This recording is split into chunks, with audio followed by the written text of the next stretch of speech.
मैं मां हूं, धरती मां। दो अनुचित कार्य मिलकर एक उचित कार्य नहीं बनाते। दो नकारात्मक क्रियाएं मिलकर एक सकारात्मक क्रिया को जन्म नहीं देती। किसी के अनैतिक कार्य का उत्तर अनैतिकता से देना भी किसी समस्या का समाधान नहीं है। यदि कोई अपने स्तर से नीचे गिरकर बात करे तो उसका उत्तर देने के लिए उतने ही नीचे स्तर पर गिर जाना भी असभ्यता का प्रतीक है। इसमें संदेह नहीं कि विरोचन और बलि के साथ देवताओं ने जो कुछ किया वो अत्यंत अन्यायपूर्ण था, एक क्रूर और असभ्य कार्य था। परंतु उसके उत्तर में जब बलि ने यह अभियान आरंभ किया कि जो भी देवताओं का आदर करेगा बलि उसे अपना अपमान समझेगा, उसे दंड देगा, तो वो भी एक चरमपंथी नीति अपना रहा था। विशेषतया उसका मानव लोक पर आक्रमण तो किसी भी प्रकार तर्कसंगत नहीं था। मुझे यह देखकर हर्ष हुआ कि देवताओं को अपनी भूल का आभास हो गया और भगवान श्री विष्णु ने उन्हें क्षमा भी कर दिया। मुझे बड़ी प्रसन्नता होगी यदि वो बलि को भी सत्य का मार्ग दिखाएंगे। मैं उनकी अनुपम और अद्भुत लीला देखने को व्याकुल हूं। उनको वामन अवतार के रूप में देखकर मुझे आनंद मिल रहा है। ये सब उन्होंने क्यों चुना, ये जानने को मैं भी उत्सुक हूं। ये वो मार्ग नहीं था बलि जो मेरे भक्त प्रहलाद ने चुना था। यह तो हिरण्यकशिपु की प्रवृत्ति का मार्ग था, जिसके दमन चक्र को रोकने के लिए स्वयं मुझे नरसिंह अवतार धारण करना पड़ा था।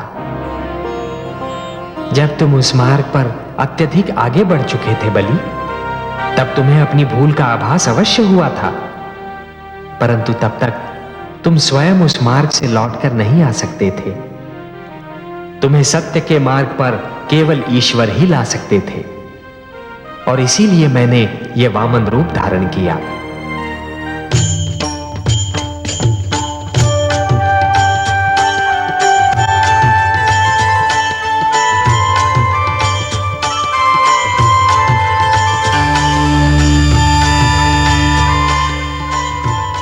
प्रणाम माता, आपकी जय हो। आयुष्मान भव वत्स।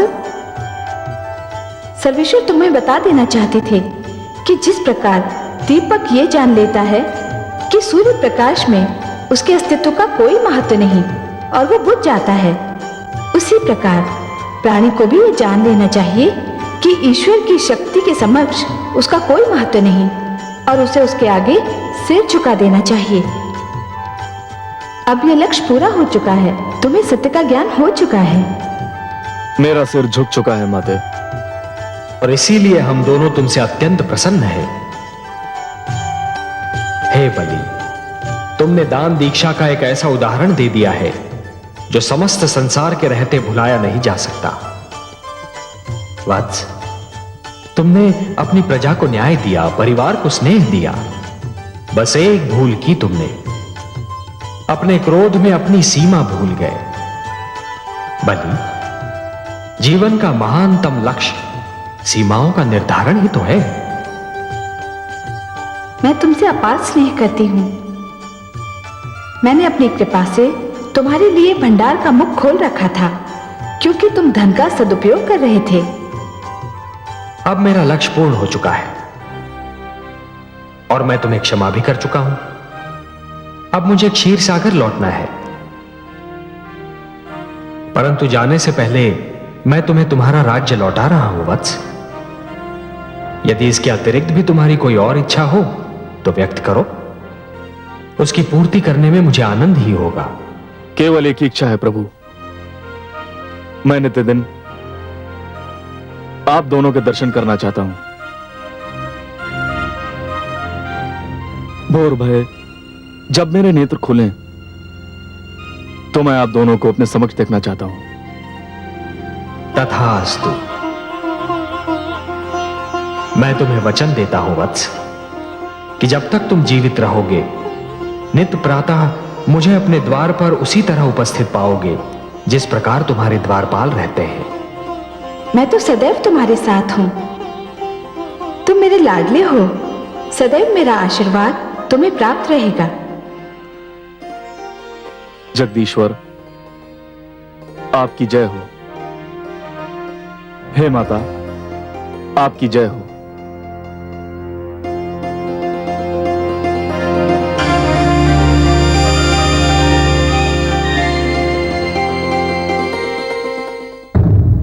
मैं मां हूं, धरती मां।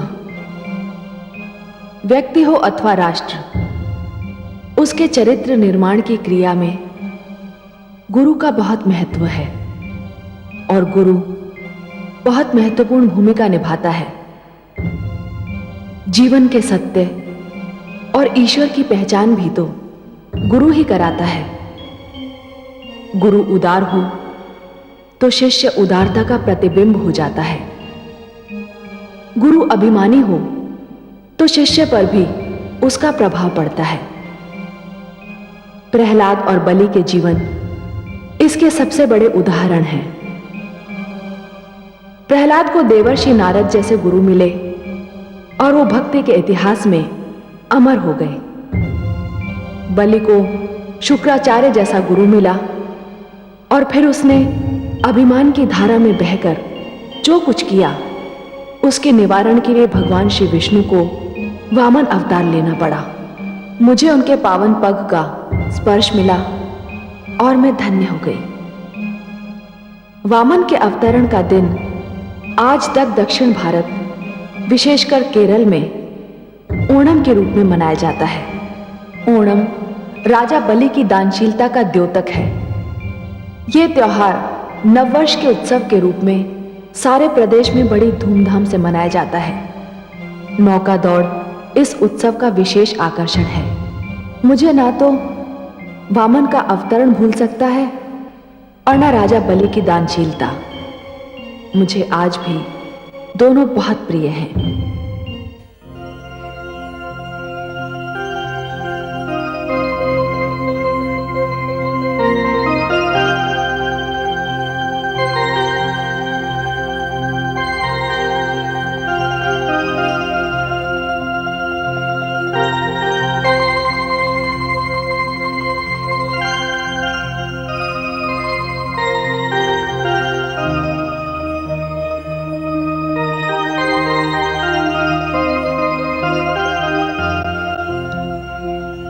हे कमल नयन, मैं बहुत देर से दूर खड़ी आपको निहार रही थी।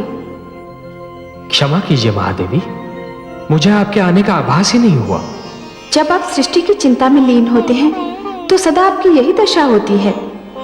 जिसको सारे जग की चिंता हो उसको इतना अवकाश ही कहां। नहीं महादेवी, यह बात नहीं है। आप तो हमारे तन मन में रमी हुई हैं। बल्कि मैं तो यह कहूंगा कि जब भी मैं स्वयं को देखता हूं तो मुझे अपने भीतर भी आप ही की झलक दिखाई पड़ती है। परंतु हे कमल नयन, जिसके मुस्कुराते मुख की कल्पना मात्र से मन में कमल खिल उठते हो, उस मुख पर चिंता की छाया हो तो सारी सृष्टि अंधकार में डूबी लगने लगती है। आपने वामन रूप लेकर बलि के अहंकार को समाप्त कर दिया था। आपने उस संधि को फिर से प्रस्थापित कर दिखाया जिसके अंतर्गत सदा के लिए देवलोक पर देवताओं का, असुर लोक पर असुरों का और मानव लोक पर मानवों का आधिपत्य बना रहेगा। तो फिर हे क्षीर सागर वासी, आप किस चिंता में डूबे हैं? हे महादेवी, यदि क्षितिज पर प्रकाश और अंधकार एक दूसरे से मिल रहे हो, परंतु यह जान नहीं पड़ रहा हो कि प्रकाश अंधकार में खोया जा रहा है या अंधकार प्रकाश को निगल रहा है, यदि विष और अमृत की धाराएं आपस में टकरा रही हो, परंतु यह नहीं जान पड़ रहा हो कि विष अमृत पर प्रभाव डाल रहा है या अमृत विष पर, यदि मीठे और खारे जल की धाराएं आपस में जूझ रही हो, परंतु यह ज्ञात नहीं हो रहा हो कि मीठा पानी खारा हुआ जा रहा है या खारे पानी में मिठास आ रही है, तो चिंता तो अवश्य होगी। कहने का तात्पर्य यह है महादेवी कि इस समस्त घटना चक्र में एक ऐसी घटना घटी है जो नहीं होनी चाहिए थी। बल्कि मैं तो यह कहूंगा कि यह घटना ऐसी घटना है जिसका परिणाम बहुत समय उपरांत ही ज्ञात होगा। मैं समझी नहीं पद्मनाभ। महादेवी, असुर और मानव आक्रमणकारी और आक्रमण के लक्ष्य के रूप में ही सही, पर एक दूसरे के संपर्क में आ गए हैं। तो क्या हुआ कमल नयन? तो क्या हुआ महादेवी? यदि इस संपर्क के कारण असुरों में मानवों के गुण आ जाएं, तब तो अति सुंदर होगा। परंतु कहीं यदि मानव में असुरों के अवगुणों का समावेश हो गया, तो यह एक बहुत बड़ी दुर्घटना होगी। मानव के मस्तिष्क में अहंकार भर जाएगा और वह स्वयं को ईश्वर मानने लगेगा। पर ऐसा क्यों होगा? मैंने कब कहा कि ऐसा होगा? महादेवी, क्या होगा यह तो विधाता ही जाने, पर ऐसा हो सकता है इतना तो मैं अवश्य सोच सकता हूं। और महादेवी, मेरी इस सोच का एक कारण भी है, और वो कारण यह है कि मानव जितना सुंदर है उतना ही उतावला, वो जितना बलवान है उतना ही दुर्बल, और उसका हृदय जितना विशाल है उतना ही वो लोभी भी है। और मेरी चिंता यह है महादेवी कि कहीं उसका उतावलापन, उसकी दुर्बलता और उसका लोभ उस पर विजय न पाले, जिससे उसकी अवनति हो जाए। और मानव की अधोगति का विचार मात्र ही मुझे व्याकुल कर देता है महादेवी। मैं मां हूं, धरती मां। मैं तुमको जिस युग की कथा सुना रही हूं, वो बहुत अद्भुत युग था। शिक्षा, ज्ञान और विद्या की दृष्टि से वो महान युग था। धरती पर सरस्वती की कृपा की शीतल छांव बिखरी हुई थी। वशिष्ठ, अंगिरा और जमदग्नि जैसे महान ऋषि दोनों हाथों से विद्या का धन लुटा रहे थे। मानव लोक में उनके यश की धूम मची हुई थी। उनके आश्रम ज्ञान विज्ञान के मंदिर थे। नित दिन नए वैज्ञानिक आविष्कार हो रहे थे। विद्यार्थियों और शिक्षार्थियों की भीड़ इन आश्रमों की ओर यूं खिंच रही थी जैसे पुजारी तीर्थ स्थानों की ओर खींचते हैं। इन आश्रमों के द्वार सबके लिए खुले थे। ऋषियों की लोकप्रियता अपने शिखर पर पहुंच चुकी थी। उनकी धर्म संसद राजाओं का पथ प्रदर्शन करती थी। उनके आचरण पर कड़ी दृष्टि भी रखती थी। परंतु जैसा कि अक्सर देखा गया है, मनुष्य बहुत जल्दी प्रतिबंधों से घबरा जाता है। धर्म संसद की कड़ी दृष्टि कुछ राजाओं को अखरने लगी। वे ऋषियों को अपना प्रतिद्वंदी समझने लगे। धर्म संसद के रूप में ऋषियों की शक्ति से उन्हें भय लगने लगा। वे घुटन महसूस करने लगे और ऋषियों की शक्ति को ललकारने के लिए उतावले हो उठे। ऐसे राजाओं की अगुवाई कर रहा था महेशमती नरेश राजा सहस्रार्जुन। राजपुरोहित, आप हमारी दी हुई सुविधाओं का अनुचित लाभ उठा रहे हैं। हमें अखेट पर जाने से रोकने का आपको साहस कैसे हुआ? क्षमा करें महाराज, किंतु मैंने जो कुछ भी कहा आपके और समस्त राज्य के हित में कहा।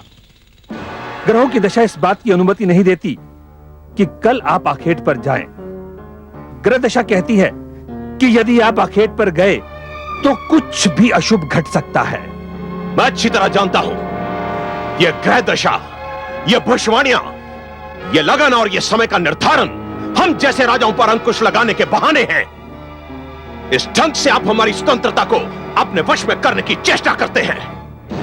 ये सारे आडंबर आप जैसे विद्वान इसलिए रचते हैं कि हम जैसे राजा आपके अधीन रहें।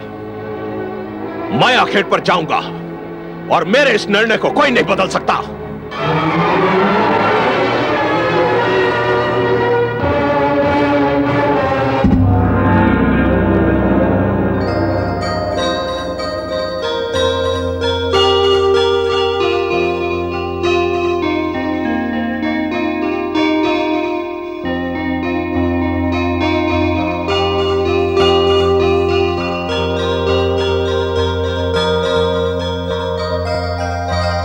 महारानी की जय हो।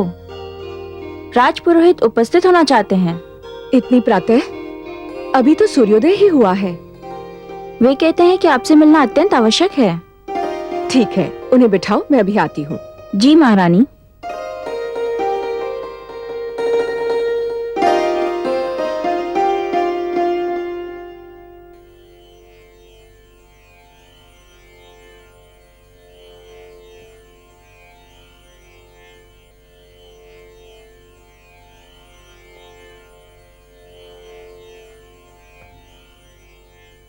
आप स्थान ग्रहण कीजिए।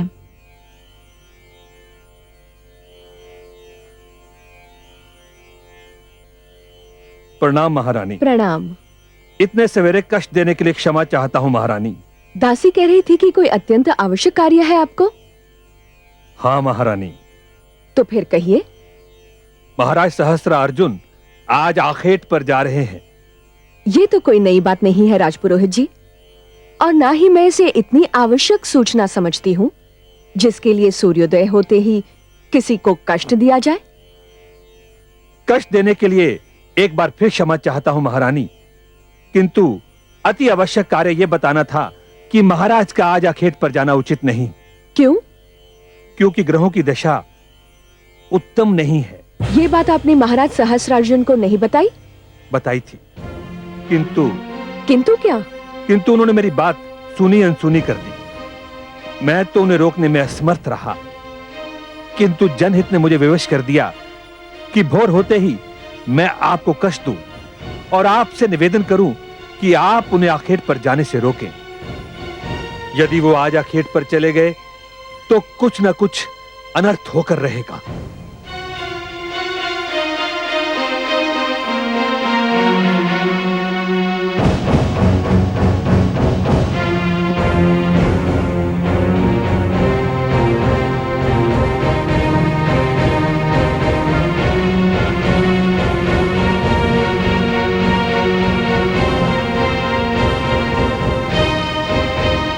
महारानी पधार रही है।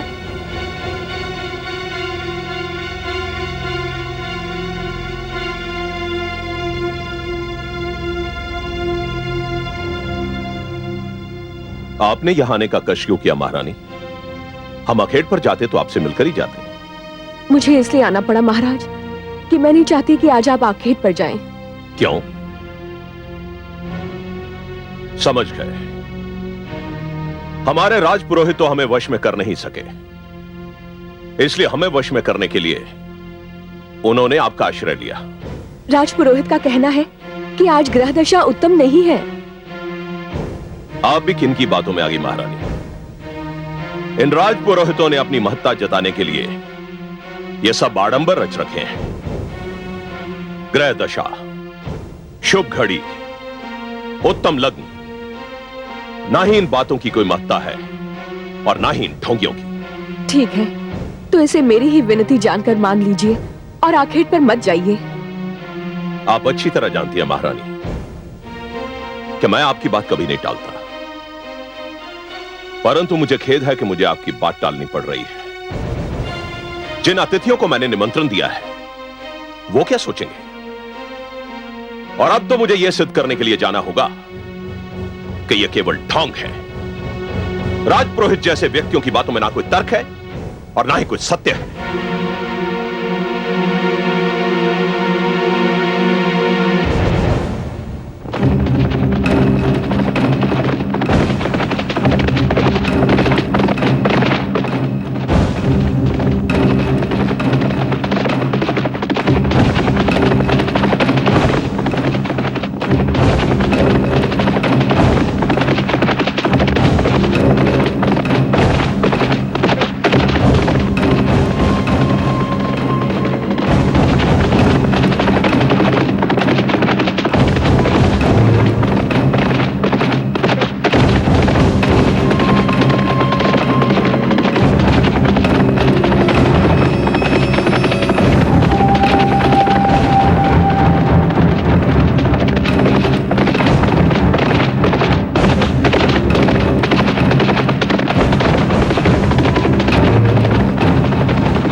कौन है तू बालक?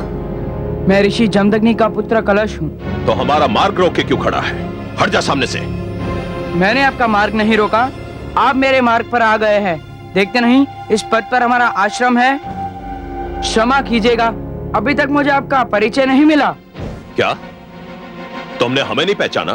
पहचान लिया होता तो आपको परिचय देने का कष्ट क्यों देता? ऋषि पुत्र हो ना, इसीलिए अपनी सीमाओं का उल्लंघन करते तुम्हें भय नहीं लगता। मैं तुम्हें छोटा बालक समझकर क्षमा करता हूं। हम महेशमती नरेश महाराज सहस्त्रार्जुन हैं। प्रणाम महाराज, बड़ी प्रसन्नता हुई आपके दर्शन करके और आपका नाम जानकर। सुना है तुम्हारे पिता के आश्रम में बड़े सुंदर मृग समूह हैं। आपने ठीक सुना है महाराज। हम उनके आखेट के लिए यहाँ आए हैं। आप यहीं ठहरिए, मैं पिताश्री से पूछ कर आता हूँ क्या बंदर आ सकते हैं या नहीं। रुक जाओ पुत्र।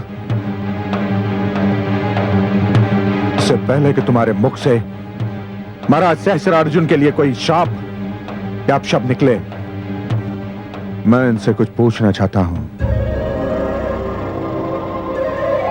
महाराज, आपने मेरे पुत्र पर प्रहार क्यों किया? उसे यह जताने के लिए कि राजा से प्रश्न नहीं किया जाता, राजा का मार्ग नहीं रोका जाता। इसका यह साहस कि हमसे कहे कि हम आश्रम में तभी जा सकते हैं जब आप इसकी अनुमति दें। क्या शिष्टाचार यह नहीं कहता महाराज कि किसी के घर में प्रवेश करने से पहले उसकी अनुमति ली जाए? घर? जिस धरती पर यह घर बना है वो धरती हमारी है। यह पूरी धरती हमारी है, इसलिए इस धरती पर जो भी वस्तु बनी है वो हमारी है। मानव तो धरती का क्षणिक स्वामी होता है महाराज, क्षणिक स्वामी। धरती का प्रथम और अंतिम स्वामी ईश्वरी है। आपसे पहले भी इस धरती के स्वामी कई आए और आकर चले गए, और आपके उपरांत भी कई आकर चले जाएंगे। क्या हुआ स्वामी? क्या हुआ स्वामी? अपने पुत्र को देखो। पुत्र? पुत्र तुम्हें घायल किसने किया? महाराज सहस्त्रार्जुन, मेरी प्रार्थना है कि आप यहां से लौट जाएं। और यदि मैं आपकी विनती अस्वीकार कर दूं तो फिर जो कुछ भी होगा उसका उत्तरदायित्व मुझ पर नहीं होगा। देखिए ऋषिवर, मैं यहां आखेट करने आया हूं और आखेट करके ही जाऊंगा। आप में इतना साहस, इतना बल नहीं कि आप मेरा मार्ग रोक सके। अन्याय को रोकने के लिए शारीरिक बल और शक्ति की आवश्यकता नहीं होती महाराज, उसे नैतिक शक्ति से भी रोका जा सकता है, और मैं इसी साधन से आपका मार्ग भी रोक लूंगा। शिष्यों, धरती पर लेट जाओ।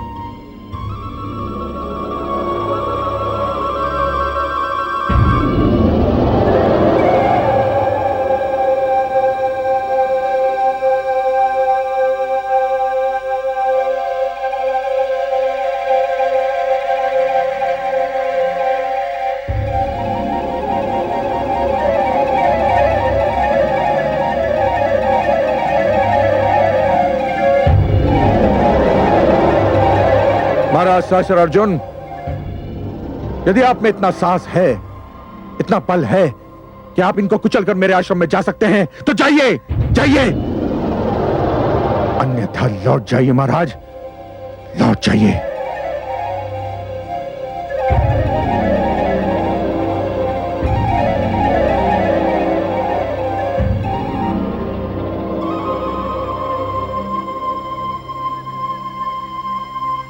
चलो।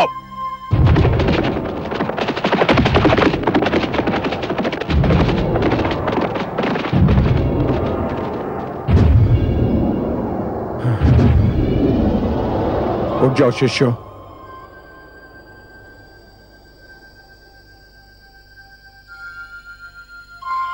आओ पुत्र।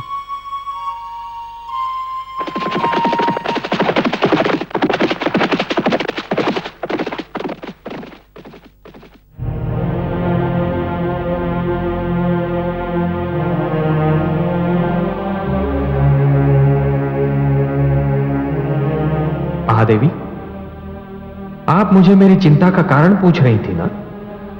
यही है मेरी चिंता का कारण। इसी क्षण की शंका मेरे मन में रह रहकर उभर रही थी। देखा आपने? देखा? असुरों और मानव का क्षणिक संपर्क अपना रंग दिखा रहा है। हाँ कमल नयन, मैं बड़े दुख से देख रही हूँ कि जिस मानव को फांस भी चुभे तो आप व्याकुल हो जाते हैं, जिस मानव को तनिक भी कष्ट हो तो आपकी योग निद्रा तक टूट जाती है, वही मानव आज ये भूलकर अपनी तेज, अपने यश और अपनी शक्ति पर इतरा रहा है। परंतु ये तेज उसे किसने दिया? उसका ये यश किसका दिया हुआ उपहार है? उसकी शक्ति किसकी कृपा का दान है? मैं मानव कथा के इसी मोड़ से चिंतित रहता हूं महादेवी। मानव जब इतना दुर्बल हो जाता है कि हर दुर्बलता उस पर विजय प्राप्त कर लेती है, तो वो अहंकार का आधिपत्य स्वीकार कर लेता है।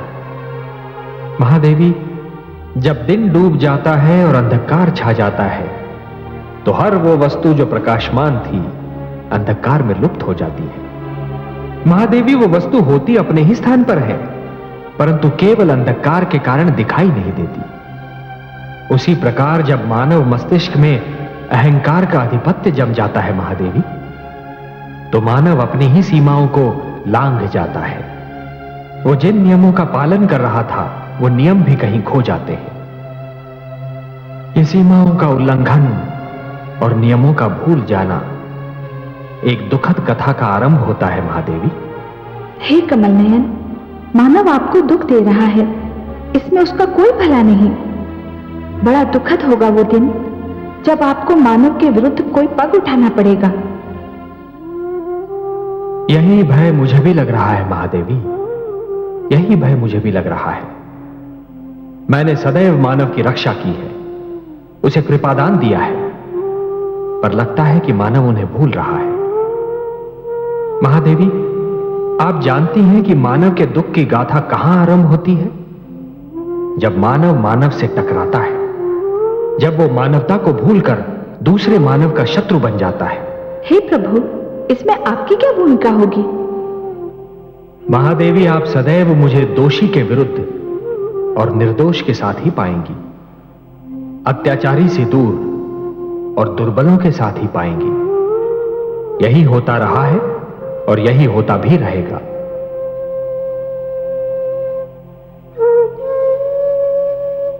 ऋषिवर, अब आपको कुछ भी कहने की आवश्यकता नहीं है। हम सभी ऋषिगण को इस दुखद घटना की सूचना मिल चुकी है। महाराज सहस्त्रार्जुन ने जो किया वो अत्यंत दुर्भाग्यपूर्ण है और ये किसी राजा को शोभा नहीं देता। सहस्त्रार्जुन को इसका दंड मिलना ही चाहिए। ऋषिगण, मैं इस घटना को मात्र एक घटना मानने के लिए तत्पर नहीं हूं। मुझे इस घटना में एक नई प्रवृत्ति का सूत्रपात दिखाई दे रहा है। हे ऋषिवर, हम आपके कथन में छुपे संकेत का भेद जानने में असमर्थ हैं। कृपया हमें स्पष्ट करें कि यह किस प्रवृत्ति का सूत्रपात है। मैं बहुत समय से देख रहा हूं कि कुछ राजा और सम्राटगण हम ऋषियों के अस्तित्व को अपने लिए एक चुनौती मानने लगे हैं। वे हमारे परामर्श को हस्तक्षेप, हमारे उपदेश को अपने ऊपर अंकुश और हमारे द्वारा दिए गए मार्गदर्शन को अपनी स्वतंत्रता का हनन समझने लगे हैं। उन्हें यह भ्रम हो गया है कि आश्रम राज शक्ति के समानांतर एक शक्ति बनती जा रही है। वे मानने लगे हैं कि आश्रम राजनीति का केंद्र बन गए हैं। महाराज सहस्रार्जुन द्वारा ऋषि जमदग्नि के पुत्र कलश पर यह निर्मम प्रहार इस बात का संकेत है कि राजागण आश्रम संस्था पर प्रहार करने के लिए उतावले हो रहे हैं। परंतु हमने तो राजशक्ति को कभी चुनौती दी ही नहीं ऋषिवर। समस्त संसार जानता है कि हमारे आश्रम शिक्षा और विज्ञान के केंद्र हैं, राजनीति के केंद्र नहीं। हमारे आश्रम ने संसार को विद्वान और वैज्ञानिक दिए हैं, राजनीतिज्ञ नहीं। ऐसा संसार जानता है, ऐसा हम समझते हैं, किंतु राजाओं को यही भ्रम है कि हम उन्हें ललकार रहे हैं। तो क्या इसका अर्थ यह हुआ ऋषिवर कि हम महाराज सहस्रार्जुन के अत्याचार को यूं ही चुपचाप सहन कर लें, पी लें? कदापि नहीं। आपके पुत्र पर प्रहार समस्त धर्म संसद के आदर और सम्मान पर प्रहार के समान है। आपका कथन उचित है। महाराज सहस्रार्जुन को सप्तऋषि सभा के समक्ष प्रस्तुत होकर अपने दुष्कर्म का उत्तरदायित्व लेना होगा। महाराज सहस्रार्जुन तक ये संदेश पहुंचा दें कि कल वे सप्तऋषि सभा के समक्ष उपस्थित हों। जो आज्ञा ऋषिवर।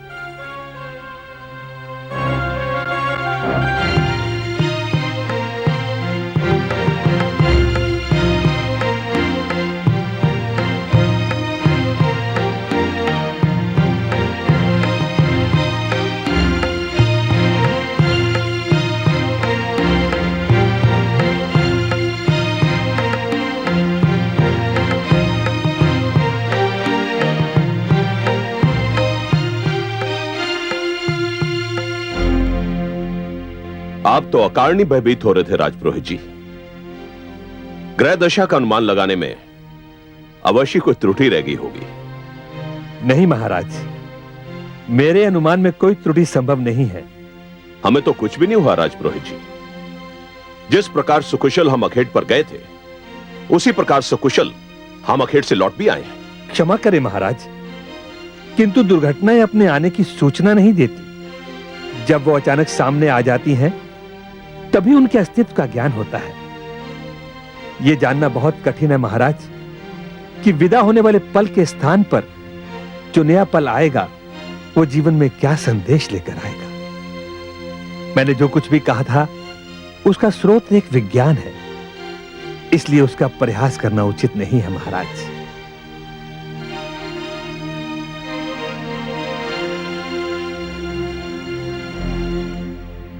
महिष्मती नरेश की जय हो। धर्म संसद से एक ऋषिवर सप्तऋषि सभा का संदेश लेकर आए हैं।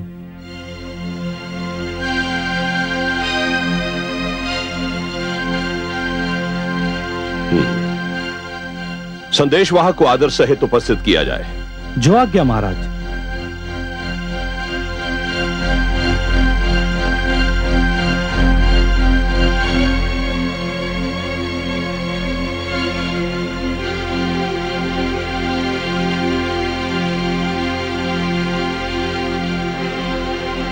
प्रणाम महाराज सहस्रार्जुन। मैं आपके आगमन का उद्देश्य जानना चाहता हूं। मैं धर्म संसद की ओर से आपके लिए संदेश लाया हूं। संदेश सुनाया जाए। धर्म संसद ने इच्छा प्रकट की है कि महिष्मती नरेश कल प्रातः उसके समक्ष उपस्थित हों। इस इच्छा का कारण भी बताया जाए। क्षमा राजन, कारण के विषय में मैं कुछ भी कहने में असमर्थ हूं। और यदि मैं धर्म संसद की इच्छा का आदर करना अस्वीकार कर दूं तो? नहीं महाराज, नहीं। ऐसा कोई भी निर्णय लेना सर्वथा अनुचित होगा। यदि सप्तर्षियों ने इच्छा व्यक्त की है तो हमें ऋषियों की इच्छा से आदेश की दुर्गंध आ रही है, और हम नहीं चाहते कि ऋषि हमें आदेश दें। इसलिए जाकर कह दो ऋषियों से कि हमें उनका निमंत्रण स्वीकार नहीं है। जैसी महाराज की इच्छा, परंतु मेरा एक परामर्श है कि इस प्रकार का कोई निर्णय करने से पहले आप अपने महामंत्री व अन्य सामंतों से विचार विमर्श अवश्य कर लें। प्रणाम। ठहरिए ऋषिवर, ठहरिए। महाराज, धर्म संसद का तिरस्कार बुद्धिमता न होगी। धर्म संसद के निमंत्रण पर न जाना रोष का कारण बन जाएगा। आप कहना क्या चाहते हैं? प्रजा धर्म संसद का बहुत आदर करती है। यदि धर्म संसद का अपमान हुआ तो प्रजा विद्रोह भी कर सकती है।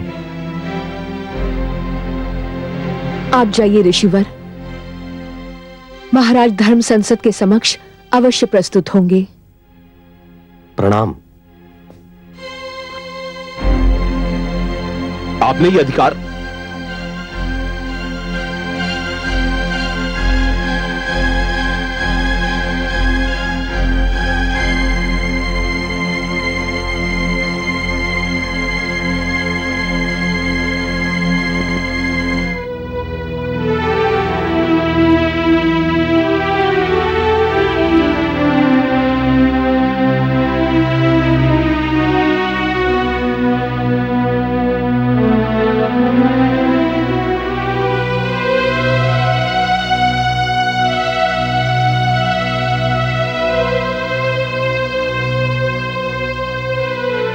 आपके नेत्रों के संकेत ने हमारे होंठ सी दिए थे महारानी, इसलिए हम कुछ कह नहीं सके।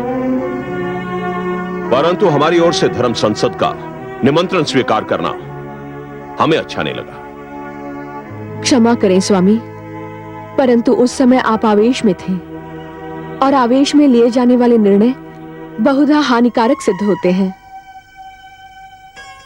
हम राजा हैं महारानी, और इस धरती के बहुत बड़े क्षेत्र के स्वामी हैं। इस क्षेत्र पर हमारा आधिपत्य है, हमारा राज्य है। इस क्षेत्र में रहने वाले समस्त प्राणी हमारे आदेश का पालन करते हैं। ऋषि भी इसी क्षेत्र के वासी हैं, उन्हें भी हमारे आदेश का पालन करना चाहिए। हम उनके आदेश का पालन क्यों करें?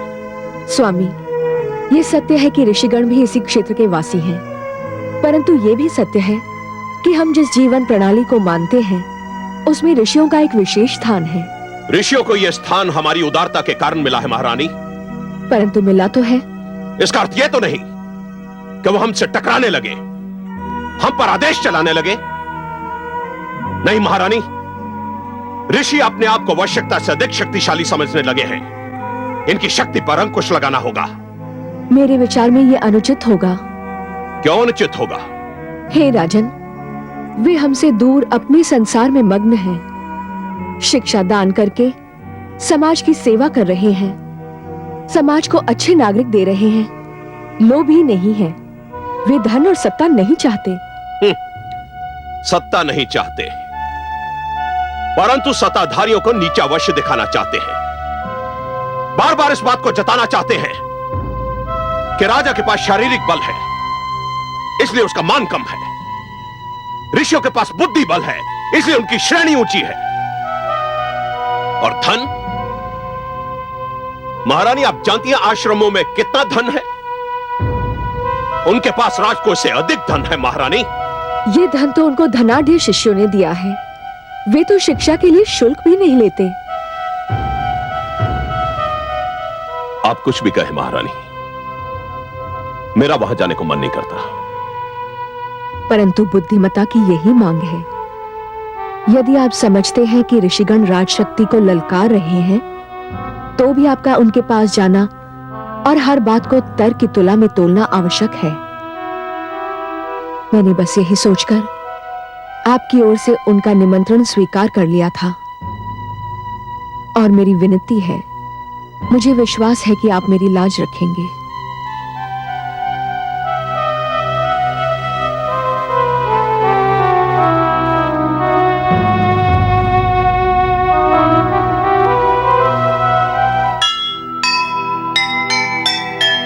बैर करे विद्वान से जो वो है नादान,